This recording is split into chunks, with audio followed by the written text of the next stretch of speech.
Okay, remember the Portuguese went out starting in the 1480s, the Spanish in the 1490s.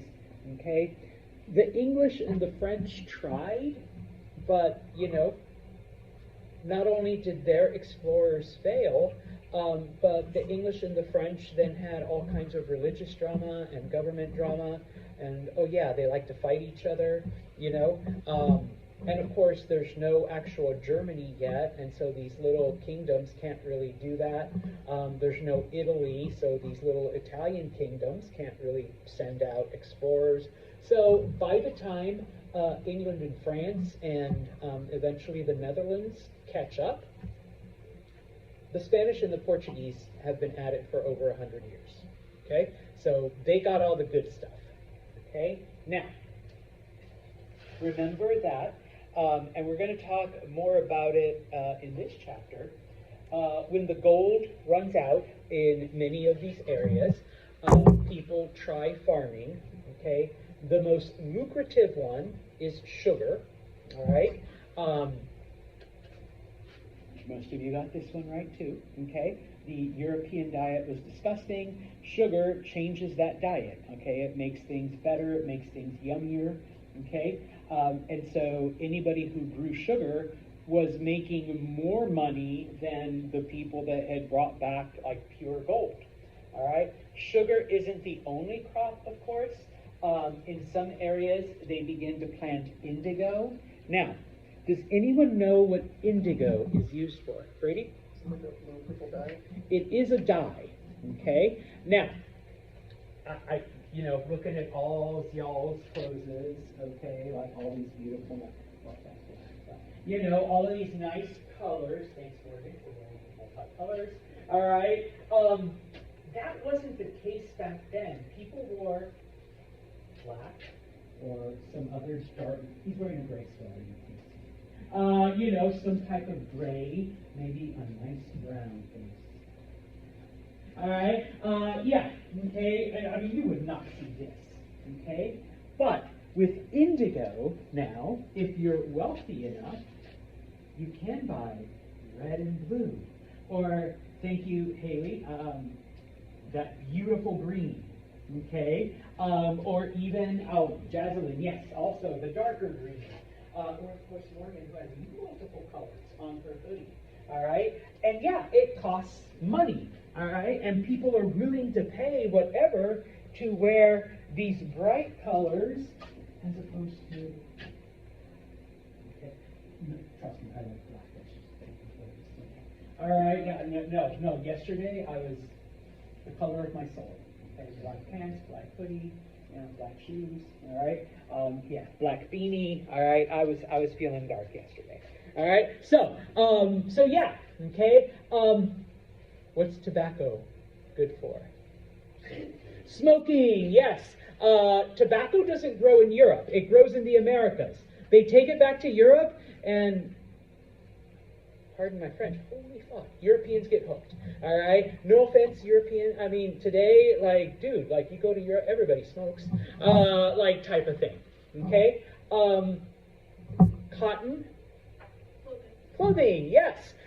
Now, Indians have used cotton for a couple thousand years, Egyptians, some places in China, but now cotton is grown on a very large scale, and so yes, now Europeans can ditch the heavy wool clothing that they've had for centuries, and then finally they realize, because rice up until this point is strictly an Asian thing, they realize that they can grow rice in other places, okay, and it's, affordable and, obviously supplements the diet. But once again, the biggest thing is sugar. Between 1680 and 1790, over 12 million tons of sugar was grown in the Caribbean and taken to Europe. Okay, that's a lot of sugar. Okay, yeah, all right. Now, this map then shows not only the various empires and countries and whatnot in Europe and Asia, but by the time we get to the 1700s, This also shows then everything in whatever this color is, that has all been colonized by Spain and is being used by Spain, for wealth and riches. The green part is Portugal, so all of that belongs to Portugal, okay? And in this chapter we will see, this is the English in purple, the French in this orangey color. This map is in your textbook, and it also goes into the various products, okay, that come out of those areas, all right? Now, I mentioned that we are not in capitalism yet, but we do see some of the early foundations. The main economic system during this time is a system known as mercantilism, okay? Now, what is mercantilism? Well, mercantilism believed that wealth was finite, okay? There was an end to money, all right? Now, Europeans based this on their observation because they went to Mexico, gold, gold, gold, gold, gold, gold, gold. But what eventually happened? It ran out, okay? And so the Spanish get to walk away with all that gold, okay? So to them, the idea of wealth was limited, okay?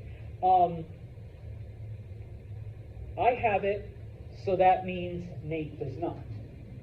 If Nate gets more wealth, then I have to lose some.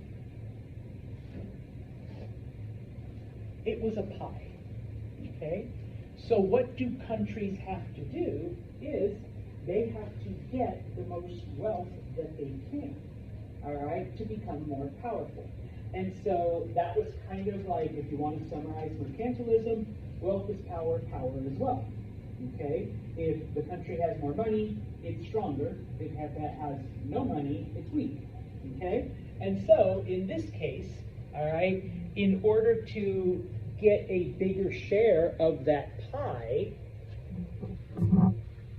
we're going to establish colonies. We're going to establish trade. We are going to stake our claim to these different parts of the world because the Spanish staked their claim to Mexico and got all the gold.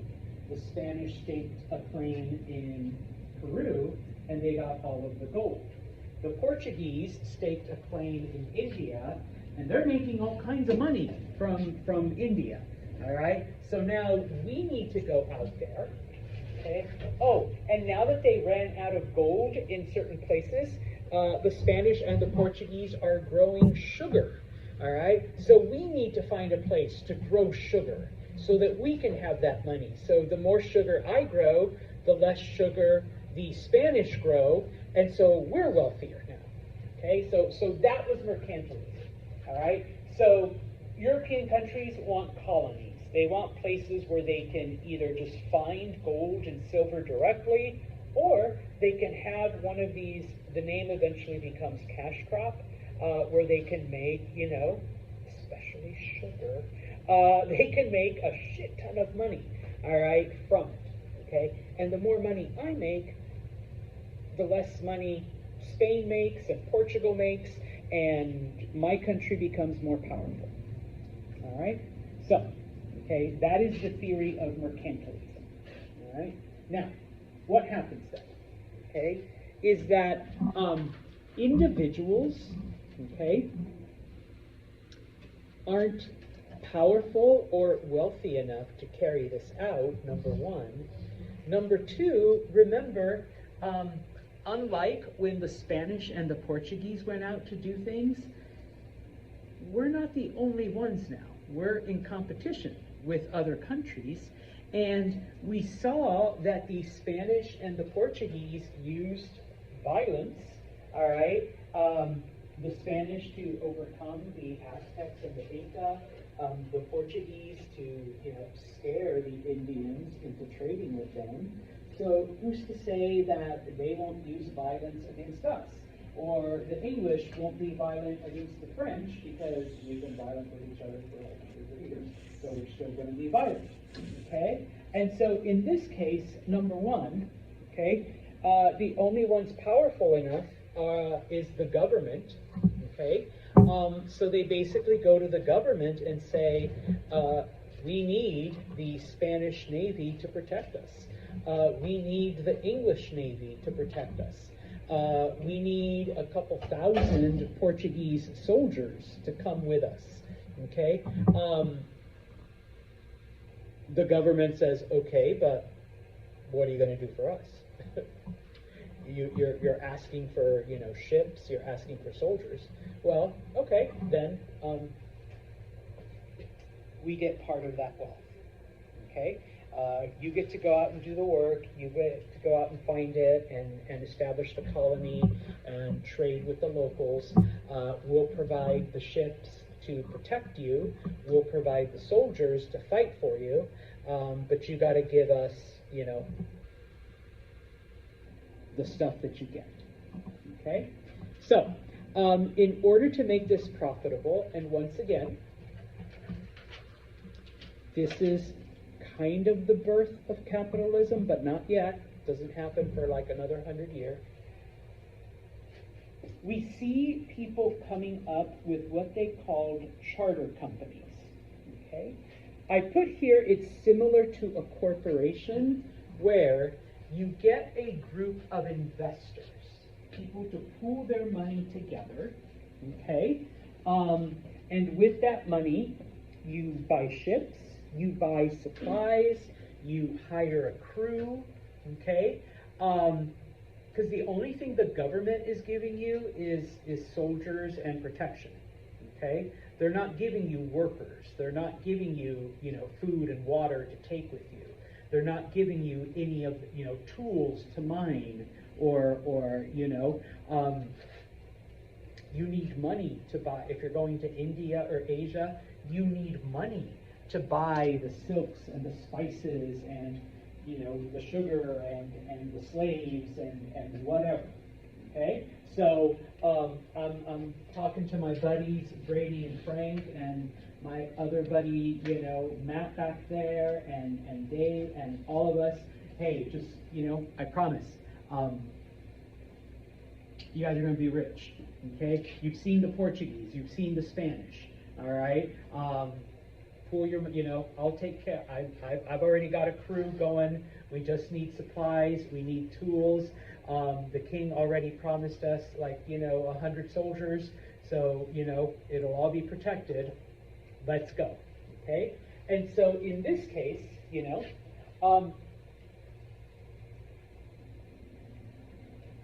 I'll use the United States as an example because, it's what most of us are kind of familiar with. These charter companies were started. One of them, for example, was the Virginia Company. Okay, they come to America. They look for gold, don't find it. Eventually, they settle. Oh, guess where they settled? Virginia. Yeah, it was named after the company. Okay, the Virginia Company was the ones. It wasn't like the soldiers, it wasn't, the government, it wasn't people who were, no, it was like I'm trying to give money back to my foreign investors, okay, so let's do that. The Dutch East India Company was one that was started by the Dutch. They basically, and I put there Dutch, there was also a British East India Company because they're the ones that owned all the tea that the colonists threw into the harbor during the Boston Tea Party, okay? They had gotten the tea from India, all right, so all of that, okay? Now, of course, there is more than one of these companies, okay? And so obviously you have to lobby the king to grant you permission to go, which is why for investors I need some cash up front so we can kind of sweeten the offer to the king. And so yeah, okay, so the Virginia Company gets the contract. We're able to go. We get protection. We get permission, and of course, we can share in the profits. All right. So back to the Ice Age, because now obviously, the Spanish and the Portuguese are out doing things. The English, the Dutch, the French, not quite yet. Okay. But there is a motivation. Okay. And those of you that had me for History 101, we mentioned a lot, different environmental factors that cause people to migrate, that, Central Asian tribes migrated south. Most of that was because of drought, okay? Well, now we get this mini ice age, okay? And the most severe time where the temperatures on the planet were the coldest were for about 100 years between 1620 and 1750. So basically starting in the 1500s, colder, then really cold for about 100 years, and then little by little it starts warming up, and then, whatever, okay? So we have a shorter growing season, we have more difficulty, feeding the population, people are moving to the cities, and the government's not ready for this, okay? We have failed harvests, all right? We have people dying, and so now someone shows up and says, hey, I got some money, I got a little bit of protection from the king, we're heading off into the unknown, we're going to go look for treasure. There's treasure out there. Look at those Spanish people. Look at those Portuguese. All right, they are filthy rich. Okay. Emma, I know you don't like to travel on boats, but you come with us on this expedition. We find a little bit of gold. Maybe you can buy back your farm. Maybe you can, invest some money in whatever we come back. But it's a good opportunity. You get 2 meals a day and you get to live on a boat.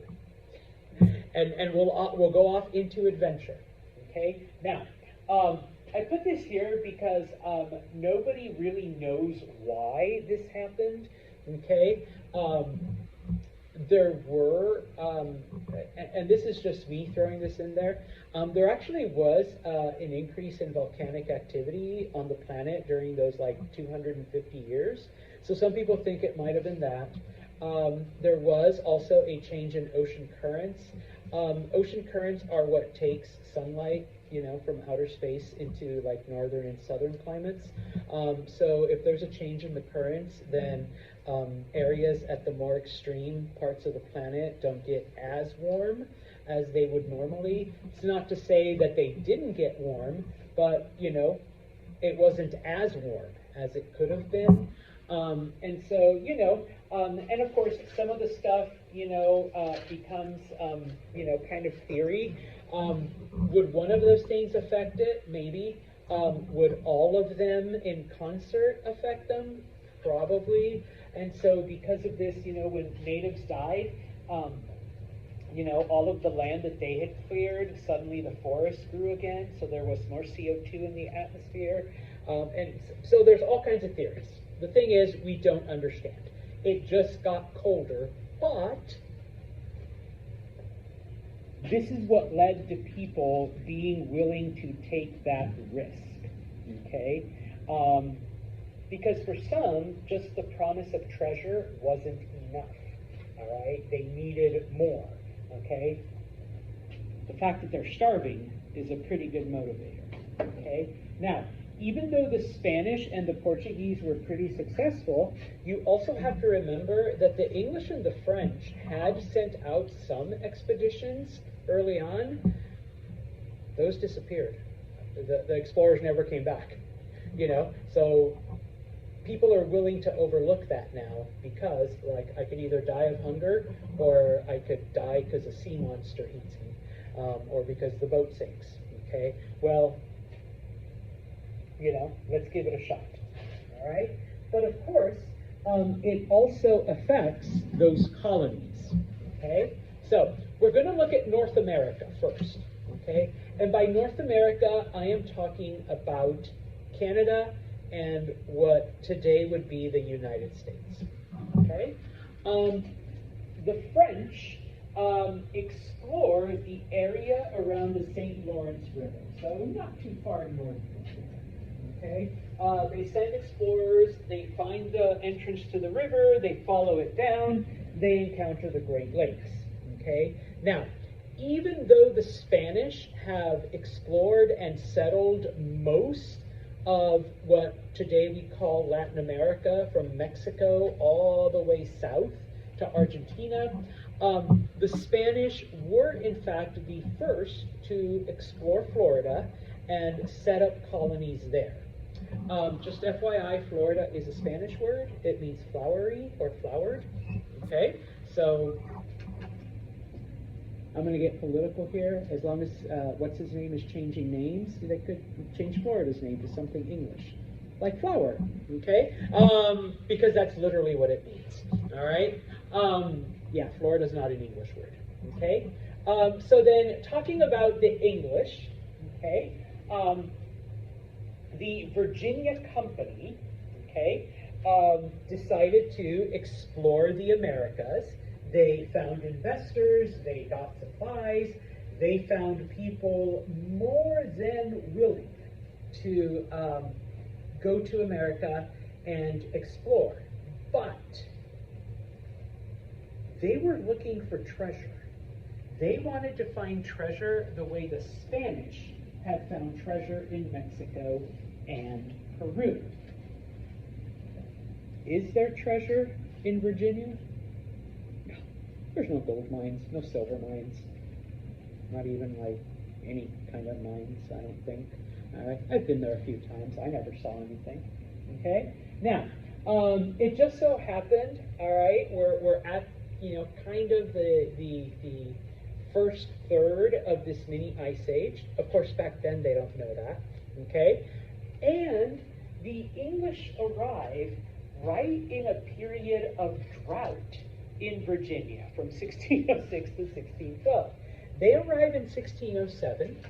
They set up a colony called Jamestown. They named it after the king. Okay, King James. All right. And of course, the first thing that they do is go out and look for treasure. Okay, they don't find anything. All right, they go out and look for more treasure. Find nothing. Okay. In the meantime,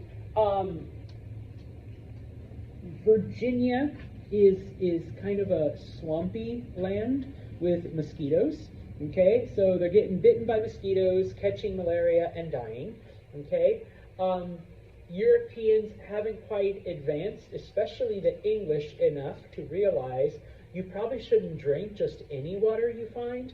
Okay, or some of the things that the English did, they would the people that died, they would just throw them into the river, hoping that they would wash away into the ocean. You probably shouldn't do that either, especially if you're going to be drinking the water, type of thing. So a lot of them died. 80% of the original settlers died, okay, that went there. All right. Eventually, in 1610, a fleet arrives because the owners of the Virginia Company are like, what the fuck? We haven't heard anything from our colony in 3 years. All right. Did they disappear without a trace like the earlier expeditions?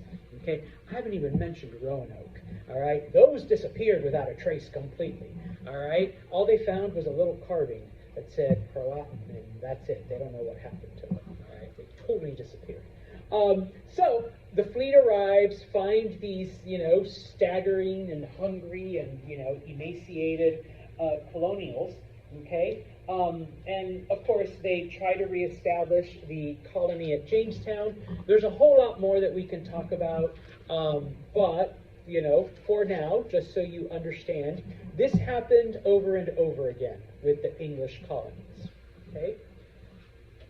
The Dutch didn't try to do that. The Dutch were kind of like the Portuguese. They only cared about money, okay? So they sent just enough people to trade with the locals, okay? They weren't about to set up a whole lot of anything, at least not yet, okay?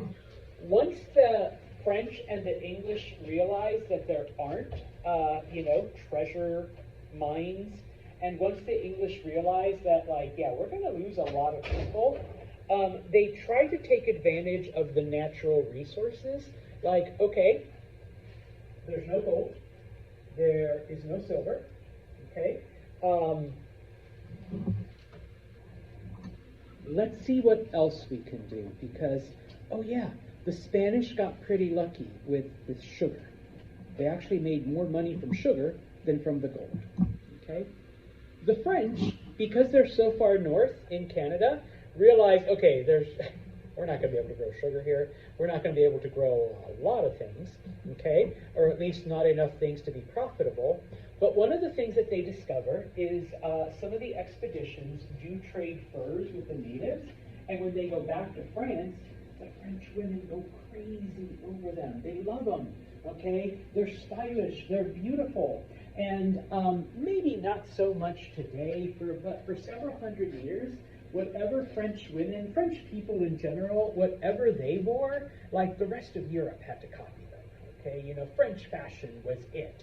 And so these early French settlers realized, hey, these furs are really popular, so we found our thing, all right? So many of these French explorers, okay, bring European goods. They trade it with the natives for different kinds of furs. They take the furs back to Europe, and that's how these fur traders then begin to make money. Now, obviously, they're not getting as rich as the Spanish, you know, with their treasure and their sugar, but they are making a return on their investment, okay? We'll come back to the French later, okay? The English, all right, realize that they're going to have to farm, okay?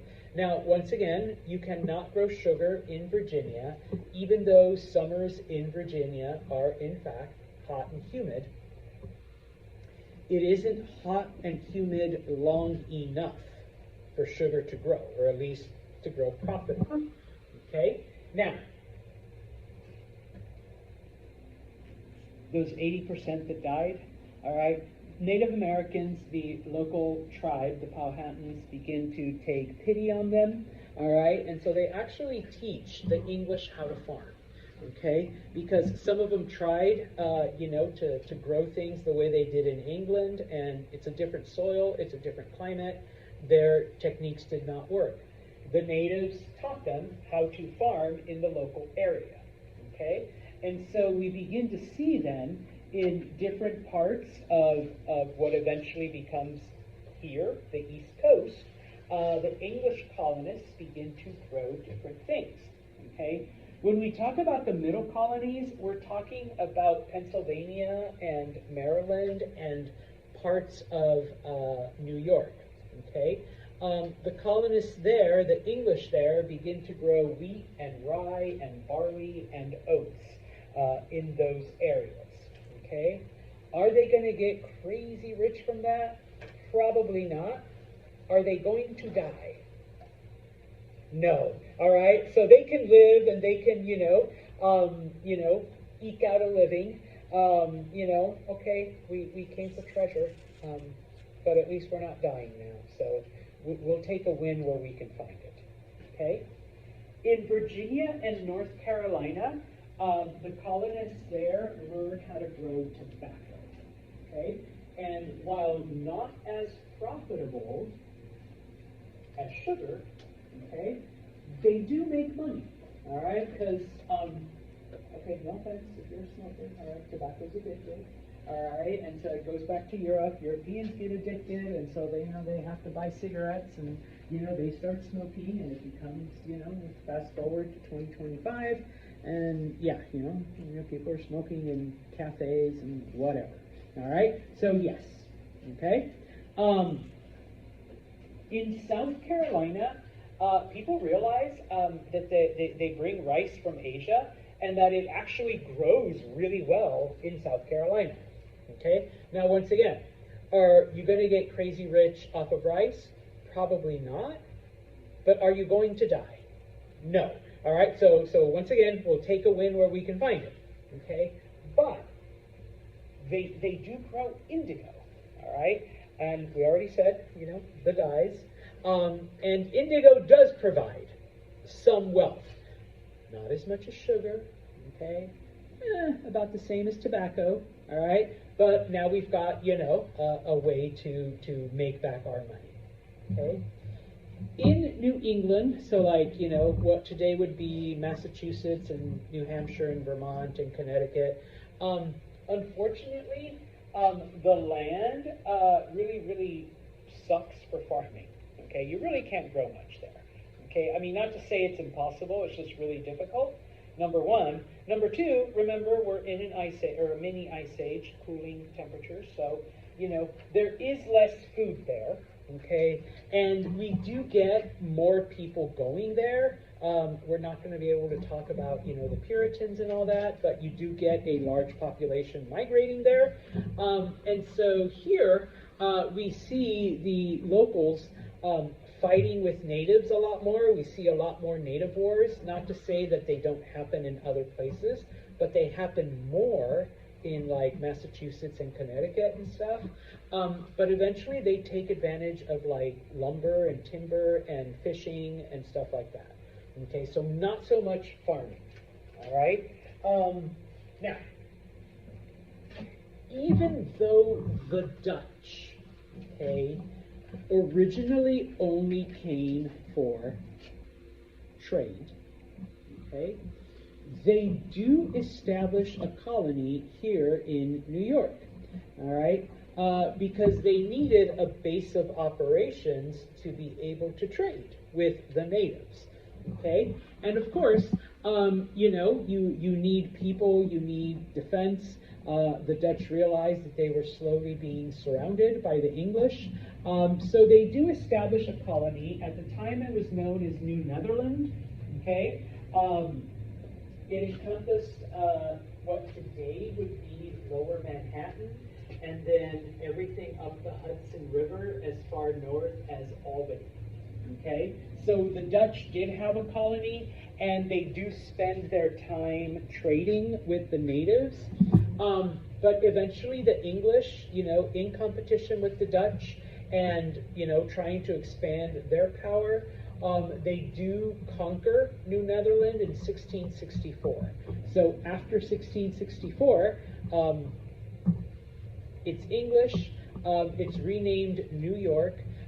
Just FYI, the English king named it after his brother, the Duke of York. All right, so he's like, hey, bro, I'm gonna name it after you. Okay, that's a good brother. And so yeah, okay. And just as an FYI, you can still see a lot of Dutch influence. If you just look at some of the names, like Manhattan is actually a bastardization of a Dutch word, so is Harlem. But you also see things like Amsterdam and Rotterdam and Schuyler. That's a Dutch name. So, Daniel, you had a question? Well, there's supposed to be like 3 A's and like 4 E's in that, and only one. Like that's the actual name, but the English kind of changed the spelling around a little bit, and like Harlem was Harlem with A's instead of 1 E type of thing. So yeah. So they anglicized it, not so much bastardized it. Okay? I'm just being anti-English right now, all right? But they anglicized it. Okay. Now, let's go back to the French before we finish off for the day. France claimed a lot of land, but they didn't have a lot of people. So their claims were kind of harder to enforce, okay, type of thing. But those French traders that were obtaining furs, they claimed all of that land because they would travel, you know, far and wide in the inner parts of North America in order to trade with the natives. And many of them learned the native languages. Many of them, you know, had special relationships with different tribes, okay? Many of them became like honorary members, you know, and so these tribes were very willing to provide the French with as many furs as they needed, okay? Now, obviously, it's men coming alone, And so once these traders became, accustomed and a part of the landscape, many of them end up marrying local women, and so we begin to see a population in Canada and in parts of what later becomes the central United States. They're known as Métis, which literally means half in French, because they are half French, half native, and these become, in the succeeding generations, the interpreters and the guides for other Europeans, okay? Because obviously not every French person coming over is going to go off into the wilderness and trade with natives, and so the Métis are hired to, escort them into different parts, okay? Now, one of the things, of course, not always happy, not always good, because like when the Spanish and the Portuguese arrive, the native populations suffer. They don't have immunity to European diseases. Europeans, engage in conflict with them. And while the English and the French and the Dutch don't necessarily enslave the locals, they do drive them off of the land. They do take what they can find. And of course, they were able to tempt them, for lack of a better word, with guns and alcohol. Okay? The natives were more than happy to trade, to teach, to have a relationship, as long as the Europeans gave them guns. We see with guns, it shifts the balance of power amongst the different tribes, because not all native tribes, got along. They were, different groups, different, spoke different languages, had different, values and stuff. And so those tribes that had guns now had an advantage over their neighbors who, they might have been enemies, or they just might have been like more aggressive now that they had weapons. Alcohol, for some reason, there's like, the natives got addicted, they became alcoholics. And so, they were more than willing to give away whatever just to have more alcohol. Okay? Now, a couple of things, especially with the French, because the natives were very willing to give them as many furs as they wanted, and the French began demanding more and more, okay, we begin to see, especially beaver, being depleted. So we see not only a disruption to the social structure, but a disruption to the environment, okay? And so I will stop right here, but just showing you then, by the time we get to the 1700s, these are the claims of the various European powers. Remember, Spain mostly has South America, but they do have a little bit in North America and Florida. This is the English. The Dutch did have theirs right here, but it's eventually absorbed by the English. Okay, this is all French. Okay, and then this is disputed area, disputed land, where there really is no, obviously back then there's no clear boundary, but it eventually leads to conflict between the French and the English, because that's really all they needed, was another excuse to fight each other. All right, so we will continue talking on Friday.